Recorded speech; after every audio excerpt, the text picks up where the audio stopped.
Ever look through Smash Bros. Melee trophies and look at a cool character, but didn't know what game they were from? One of the reasons why I made the Character Spotlight series was to showcase off characters that I think deserve the limelight or are worth talking about. Hancock I. Hatfield is a character from my past that I knew very well. Let's discuss characters that I didn't know very well until just recently. Most people don't realize that Kirby wasn't always alone on his journeys. In Kirby's Dream Land 2, Kirby had animal friends to help him out on his journey. Rick, Koo, and Kine helped Kirby on his second gaming adventure, and most people probably don't even know who they are. Well, this brings me to this episode of Character Spotlight. Kirby's animal friends. Now, in Kirby's Dream Land 3, they introduced new characters to help out Kirby. But in this episode, we'll only discuss the ones from Kirby's Dream Land 2. The first one is Rick the Hamster. I remember seeing a trophy of him in Smash Bros. Melee and being a big reason why I started collecting retro games. Something about seeing characters of the past made me want to experience games I never played before. When Kirby freed Rick and rode on him, Kirby was able to use each power-up differently.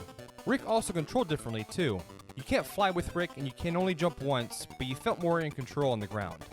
The second partner is Koo the Owl. The opposite of Rick, Koo soared the air but was limited while on the ground. Using Koo, Kirby was also able to use power-ups differently. I found myself enjoying these power-ups the most. The last partner, Kine the Sunfish, what fish do best, swim. While being very efficient in the water, on land, he was limited to hopping around. I found myself only using Kine in needed areas. Besides the second and third Dreamland titles, these three appeared in future Kirby games, but they weren't playable. It's a shame that they didn't continue using Animal Friends. They could have made it its own series. Since the Dreamland titles are so short, they could have made a longer game with each partner getting plenty of limelight with levels based on their own skill set. Maybe one day the trio will return again to lend Kirby a hand.